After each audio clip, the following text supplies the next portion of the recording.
kape ari tekkinde posuji mon onon yidbe moftude e hutrade kopreji mon cadele mon ngasi halabi cer ya Play Store walla Google Play mbada télécharger kape keba application ma posma tekka kopreje pofta kape ngande ko kanyum buri webde do e nder leydi Sénégal to banginel dugol kalis hay mbudo ay yobata tirade kalis hay mbudo ay yobata mbele kape ko don haadi mbien ala so tawi ko otoma jogida a ari e station ngaji EDK a sodi gasoil do ponoda yobde ujunere kala ko temedde jeenay mbudu jobata walla nadda koy boutikaji amen low press kala ko codda jobirda kape ene jogi ko ustantuma to bange nganyari posma walla ko jolof chicken codda fof ina jogi ko ina ustonoma kape ina tawe e nder réseau ji mum din station ngaji EDK gonde nder jokli Sénégal kala e kubal wat télécharger kape njeya horema njeya jawdima mbemna ngurdamma.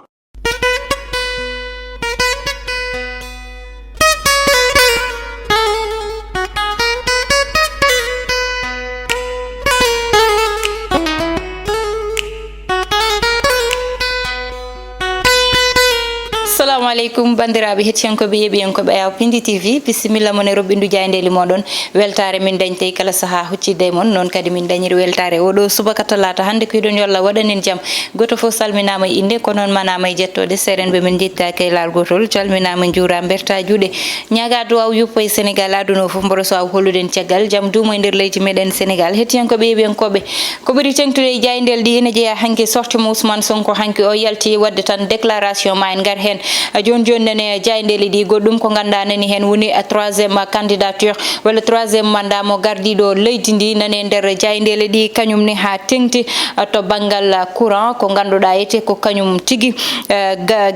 gouvernement o waɗi hen walla ɗum ɓe goni tan liggade e ngal ɗon banggal faade e nder Sénégal foof ɗum ko joni wonta so Allah lamdo jaaɓi non tigi hettiyankoɓe yeɓiyankoɓe udditoro ɓindu jayndeli meɗen ko jayde gendiri Le Soleil on ji kay to banggal courant tigi ɓe dawri oɗo subaka ɓe mbiyete Sénégal kay oɗo saaha nani dari to banggal électricité walla tan wadde yiyete nawde courant e nder Sénégal foof ɗum noon ɓe mbi hitande ujunnaji ɗiɗi e nogas e goho ɓe mbi taux d'accès o mana ɓe ganda keeɓinoyi oɗon courant yettino wonino ko ganduɗa ete woni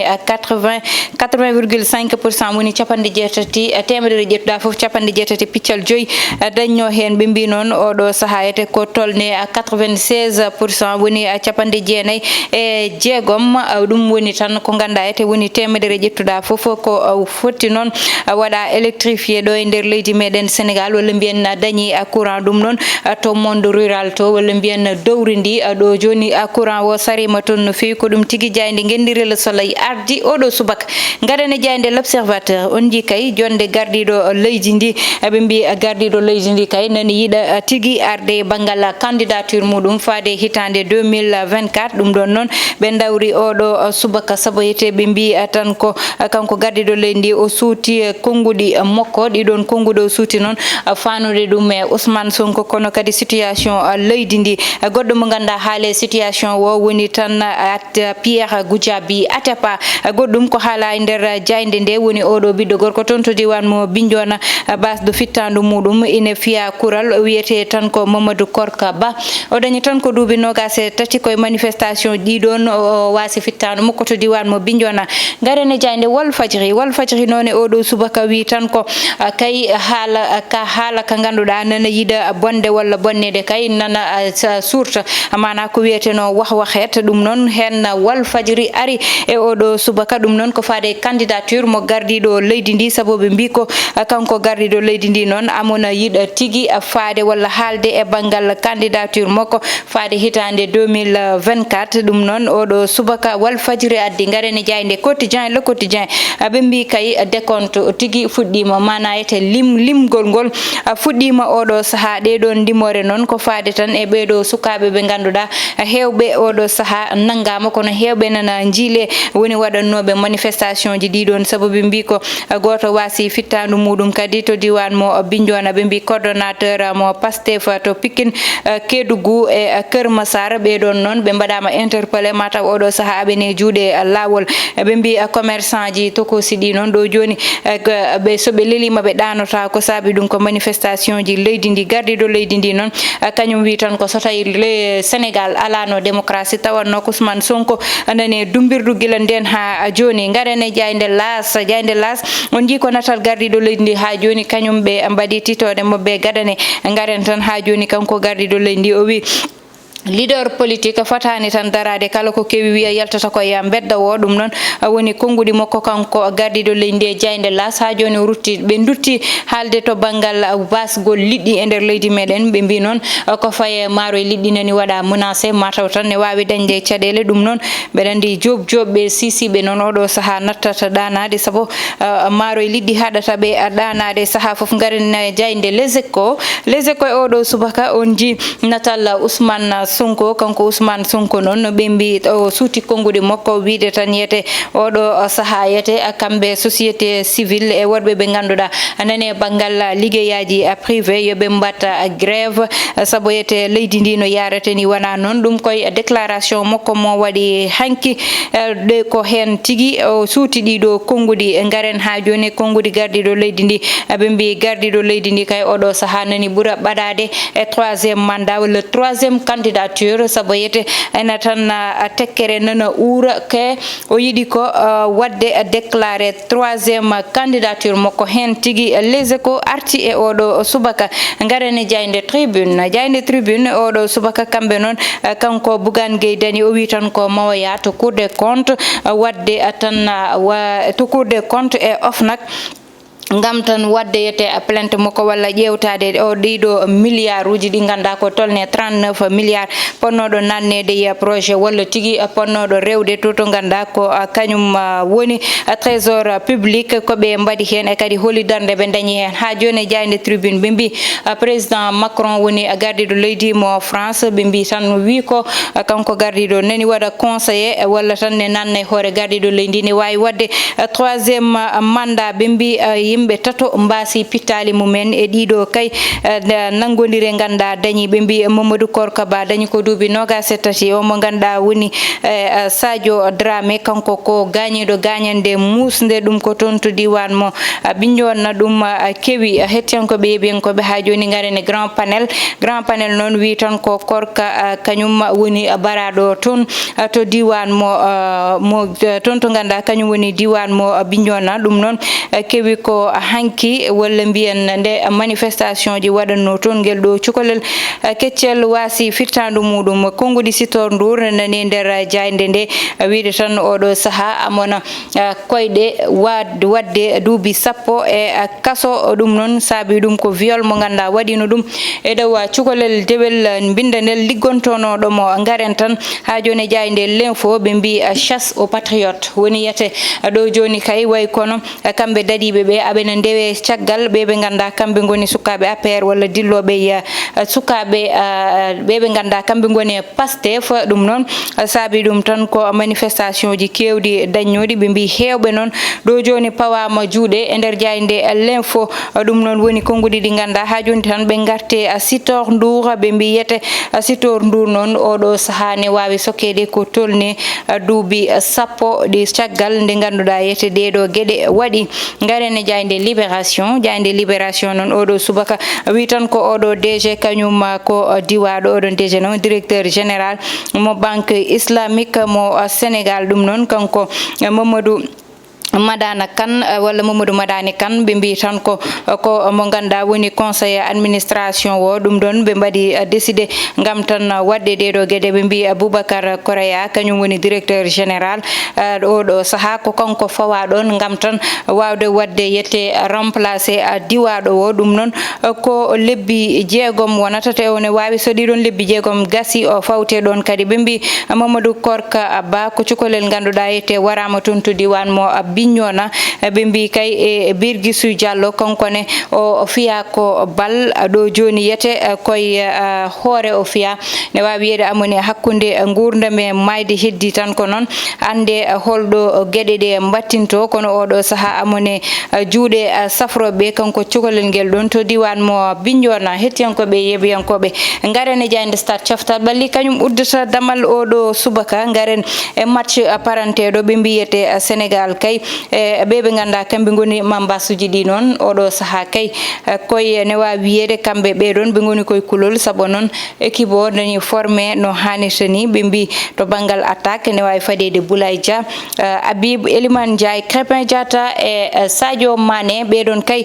padete to banggal attaque to yete woɗɓe ɓe ganda kay nana kollira koye mumen woni ko faye basketball mo Africa League ɗo e nder leydi meɗen Sénégal ɗum noon ni wawi wiyede ɗo e Dakar Arena ɓe mbi noon Sénégal ɓe ganda kamɓe goni duwan aɓe poti huccidde e talata hande o ɓe mbi ko face à destin mabɓe mana tan hande soɓe piyama ɓe joɗoto kono soɓe pimaɓe ɓennu hettiyankoɓe yeeɓiyankoɓe ɗo tigui gudditen hello wonko noon tigui hettiyankoɓe yeeɓiyankoɓe hande noon e roɓɓindu jandire meɗen eɗen mbawi suɓade hen toɓɓe tati woni ko ganda kañum woni candidature mo gardiɗo leydi ndi hitande 2024 goɗɗo woni sukaɓe ɓeɗo fiyaɓe kuure toon to diwan mo Bignona goto wasi fittande muɗum goto balle hoore heeɓi nani hakkude gurdam e mayde kono kadi eɗen mbawi artude gueɗe goɗɗe woni tan ko ganduɗa ete ko kañum fayi e ko ganduɗa ete ko kañum fayyete e manifestation ji walla ɗo joni wonɓe nanguede ne pawe juuɗe ɗum ɗon noon ha joni tan kanko gardiɗo leydi ndi waɗi déclaration wiide tan leydi ndi mataw ko wiyete ala démocratie ne waɗi démocratie goɗɗum ko haala hen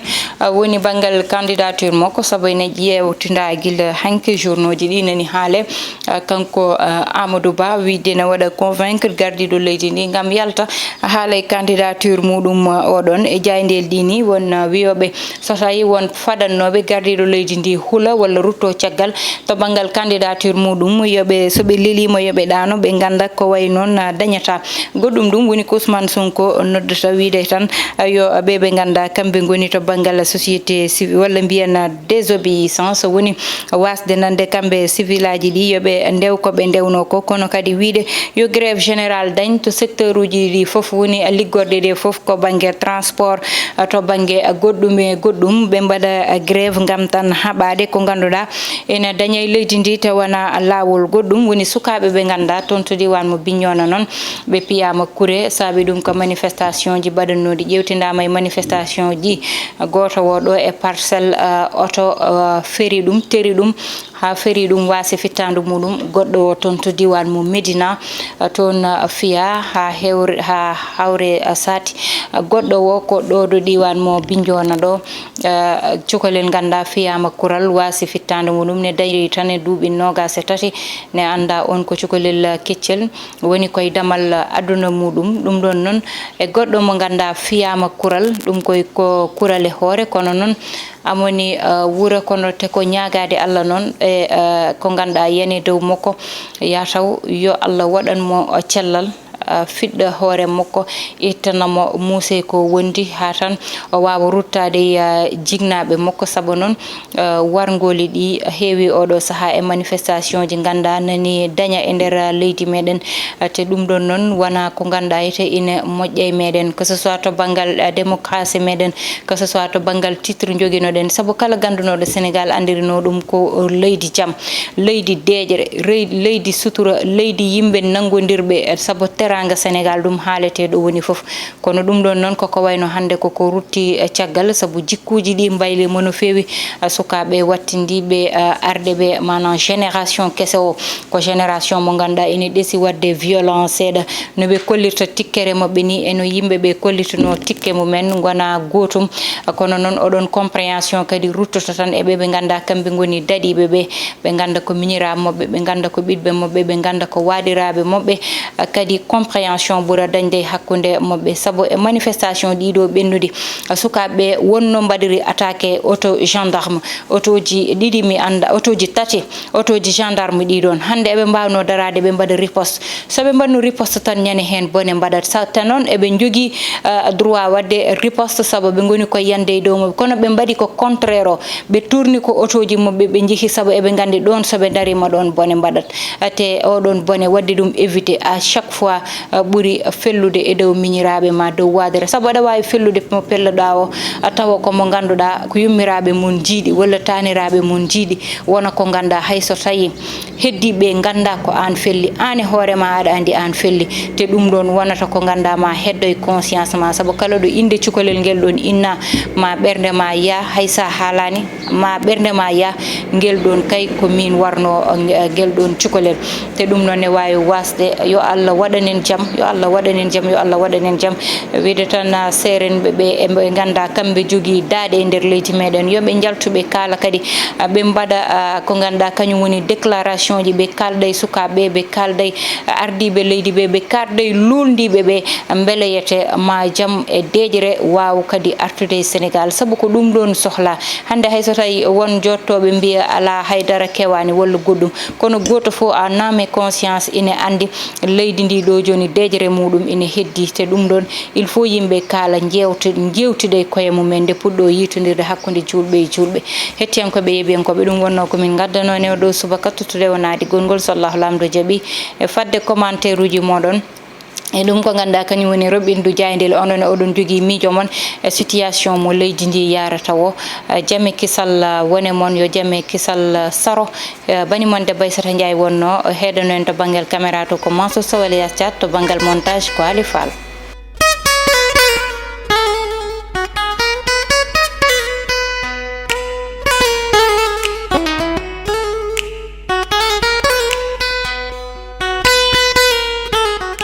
KP ari tekkinde posuji mon onon yidɓe moftude e hutorade kopreji mon caɗele mon gasi ha laaɓi ceerra ya Play Store walla Google Play mbaɗa téléchargé KP keɓa application ma posma tekka kopreje pofta KP gande ko kañum ɓuuri webde ɗo e nder leydi Sénégal to banggue neldugol kalis hay mbuɗo a yoɓata tirade kalis hay mbuɗo a yoɓata beele KP ko ɗon haadi mbiyen ala so tawi ko auto ma joguiɗa a ari e station ngaji EDK a soodi gasoil ɗo ponnoɗa yobde ujunere kala ko temedde jeenayyi mbuɗu joɓata walla natɗa koye boutikaji amen low press kala ko coɗɗa joɓirɗa KP ene jogui ko ustantoma to banggue gagnari posma walla ko jolof chicken coɗɗa foof ina jogui ko ina ustonoma KP ina tawe e nder réseau ji mum ɗin station ngaji EDK gonɗi e nder jokli Sénégal kala e kuuɓal wat téléchargé KP jeeya hoorema jeeya jawdi ma mbemna gurdam ma.